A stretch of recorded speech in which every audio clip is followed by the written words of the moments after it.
Ada yang bisa saya bantu? Ini saya mau bertanya-tanya tentang Bu Ira kan sebagai kepala sekolah ya Bu Ira, tentang pengambilan keputusan di lembaganya Bu Ira itu bagaimana sih gitu Bu Oh Ira? gitu, jadi ceritanya ini saya diwawancarai gitu ya Bu Rizky Iya, ya? Bu Ira. Oke, siap, silahkan Bu Iya. Rizky.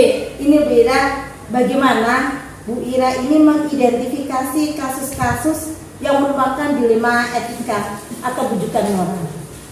Ya, gimana ya Bu Rizky ya? Kalau dilema etika sama bujukan moral ya, gitu ya. Kalau ini saya berdasarkan pengalaman ya Bu Rizky ya. Kalau teori sih Bu Rizky lebih jago gitu. Jadi kalau saya karena sebagai kepala sekolah otomatis ada beberapa pengalaman untuk mengatasi permasalahan ya, mengatasi kasus-kasus, terutama untuk kasus yang dilema etika ya. Iya. Kalau dilema etika itu dilihat dari katanya ya, kata-katanya ya, dilema etika. Kalau dilema etika berarti saya merasa itu keputusan yang saya ambil itu nanti ada ini ya, ada perbandingan saya dilema untuk memutuskan begitu ya, betul ya. Jadi antara keputusan ini sebenarnya benar yang saya ambil, ini juga benar saya ambil, nanti saya gimana ngambilnya gitu ya, yang dilema etika. Kemudian yang tadi apa Bu Rizky? Bujukan moral. Bujukan moral. Kalau bujukan moral ini dari kata-katanya ya Bu Rizky ya. Bujukan itu berarti kan ini ya ada kebohongan begitu ya. Ya. Jadi kalau bujukan moral itu saya rasa ini kalau menurut pemahaman saya itu ada keputusan antara benar dan salah begitu ya. Gitu ya Bu ya. Ya. Gitu betul Bu Rizky. Insya Allah seperti itu juga Ibu. Iya. Karena itu kan sebagai kepala sekolah. Terus gimana? Maksudnya gimana? Ini terus bagaimana menurut Ibu untuk menjalankan pengambilan keputusan yang ada di sekolah itu untuk kasus-kasus di mana ada dua kepentingan yang sama-sama benar atau sama-sama memiliki nilai kebajikan itu tadi Bu? Kalau untuk itu ya sama-sama benar tadi. Itu ya Bu tadi. Kalau saya itu ya lebih ini sih Bu Rizky lebih mempertimbangkan ini baik buruknya, lebih mempertimbangkan ini dampaknya ke depannya itu bagaimana gitu Bu Rizky. Misalnya gini, saya ini cerita ya. Iya. Oke. Saya itu ada cerita kasus, ini ada murid saya, kebetulan murid ini terus ya. Di tempat saya itu kebetulan taman kanak-kanak ya. Di lembaga saya itu ada kelompok bermain sama taman kanak-kanak. Dan di tempat saya, di lembaga saya itu kami membuat peraturan anaknya itu tidak boleh ditunggui wali murid, jadi bersih wali murid. Dan ini sudah berjalan selama 3 bulan. Anak ini masih ditunggui terus sama orang tuanya. Nah itu kami coba sudah komunikasi dengan orang tua. Orang tuanya itu merasa karena mungkin terlalu overproteksi juga ke putranya. Ya, memang nggak salah karena memang di rumahnya setelah kita telusuri gitu ya, kita pelajari gimana sih anak ini kok sampai sudah 3 bulan ini kok tetap tidak mau lepas. Sebenarnya anaknya sudah nyaman dengan gurunya, sudah nyaman dengan teman-temannya juga sudah nyaman. Tapi kenapa dia itu selalu nangis, minta ditunggu terus. Setelah kita kalau guru itu kan ibarat intel ya, jadi kita selidiki, ternyata memang pola asuh di rumah itu memang sangat overproteksi. Nah itu dilemanya saya. Ketika nanti saya memberlakukan aturan anak ini harus lepas orang tua, saya juga khawatir anaknya ini nanti trauma.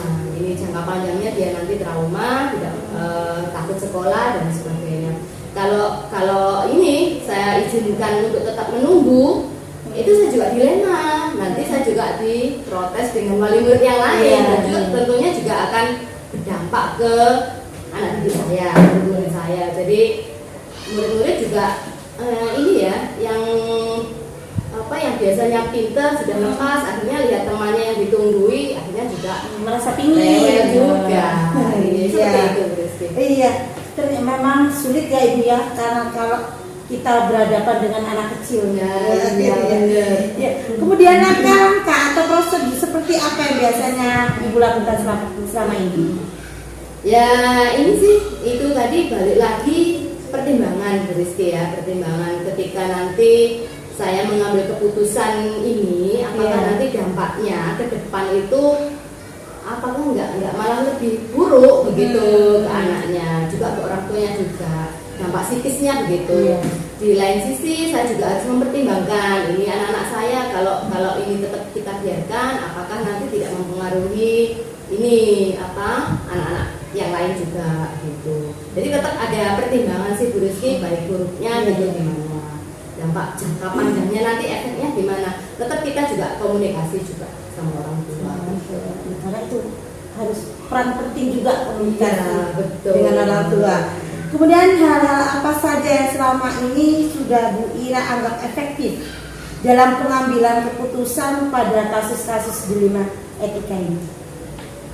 Kalau dianggap efektif itu ya tentunya ini pertimbangan itu tadi ya, pertimbangan itu sangat ini ya, sangat kita butuhkan. Juga kami di sekolah itu juga keputusan walaupun mutlak di tangan kepala sekolah itu ya bersih tangan pimpinan, tapi tidak menutup kemungkinan ini keputusan yang kita ambil itu juga harus berdasarkan ini atas kesepakatan yang kita bangun bersama.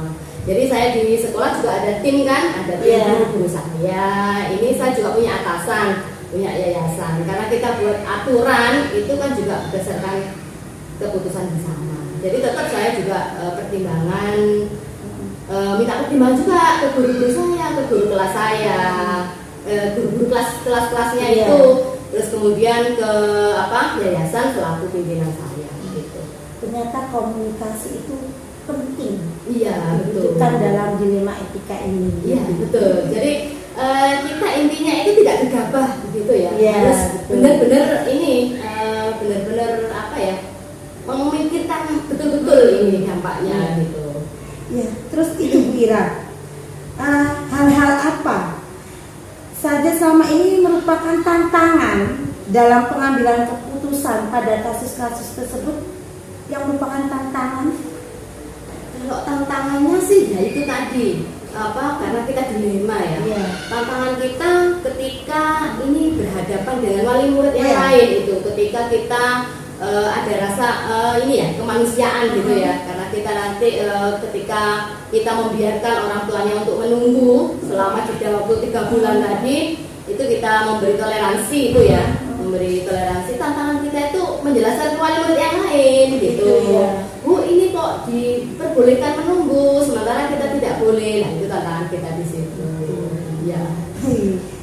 Kemudian Ibu Ira, apakah Bu Ira memiliki sebuah tata cara atau jadwal tertentu dalam sebuah penyelesaian masalah? Apakah misalkan langsung menyelesaikan di tempat atau memiliki sebuah jadwal menyelesaikannya bentuk seperti apa gitu? Ya, ini kita lihat kasusnya dulu Bu Rizky. Kalau seperti kasus yang ini tadi, siswa saya tadi yang butuh toleransi, itu tentunya saya juga harus punya ini ya, target gitu ya. Jadi kalau ini saya targetkan 3 bulan sudah harus ini, anaknya sudah harus lepas begitu. Dan alhamdulillah karena ini kami sudah menjadwalkan istilahnya gitu ya, punya rencana planningnya kita 3 bulan ini targetnya anak ini harus sudah lepas, karena kita lihat kondisinya waktu itu memang anaknya usianya juga masih 2,5 tahun, terus kondisinya di rumah juga tidak pernah sosialisasi dengan teman sebayanya di lingkungannya gitu. Jadi kita beri tenggang waktu. Tapi itu lihat kasusnya ya Bu Rizky. Kalau untuk kasus yang tadi itu kita memang punya target gitu. Jadi sampai inilah, sampai segini itu harus terselesaikan.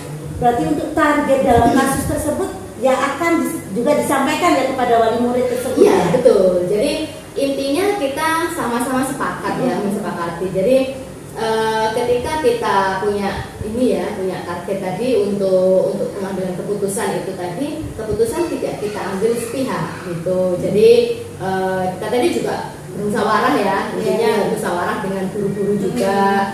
Kemudian kita juga ini sharing juga dengan orang tuanya, kira-kira nanti misalnya kita kasih batas waktu sampai segini ya Bapak Ibu gitu, nanti minta tolong di rumah juga dibantu gitu.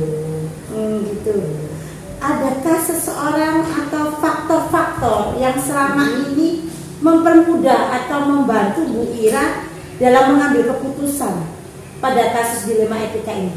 Ya tentunya banyak orang-orang yang ini faktor-faktor pendukungnya terutama ya dari rekan-rekan tim kami begitu, guru-guru kami, terutama guru pengampu di kelasnya itu sangat penting sekali. Kemudian orang tua ya, dalam kasus ini ya Bu Rizky, orang tua itu jadi keterlibatan orang tua, guru itu juga sangat diperlukan juga. Jadi ada harus ada kesinambungan gitu.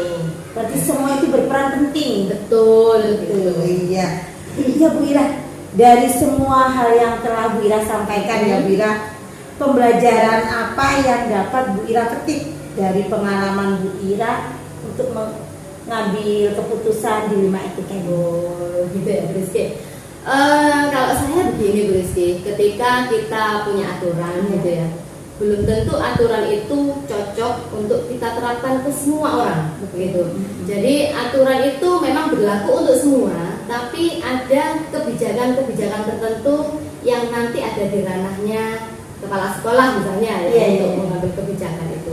Jadi memang sekolah itu harus punya aturan, punya tata tertib gitu ya. Tapi aturan itu juga tidak bisa digunakan untuk semua orang, dipukul rata gitu. Jadi ada kasus-kasus tertentu yang itu membutuhkan kebijakan gitu. Dan ketika kita mengambil keputusan untuk pengambilan kebijakan itu menggunakan asas kebijakan itu, kita juga tidak berusaha-berusu ya istilahnya kita. Jadi kita memang harus mempertimbangkan betul-betul ini dampaknya gitu. Berarti itu hal tersebut kembali ke anak-anak juga kan? Ya, banyak hal yang dilibatkan di sini. Terima kasih Bu Ira. Iya. Pertanyaan jawaban Bu Ira itu juga akan menambah wawasan saya dalam pengambilan keputusan dilema etika. Oh gitu. Iya. Terima kasih juga Bu Rizky. Mudah-mudahan bisa bermanfaat ya Bu Rizky. Amin. Mudah-mudahan juga Bu Rizky ini tugas-tugas Bu Rizky di guru penggerak ya Bu Rizky ya. Semoga sukses selalu. Amin. Dengan harapan yang sangat besar ini bisa tercapai. Terima kasih Bu Ira. Maaf mengganggu Bu Ira. Iya.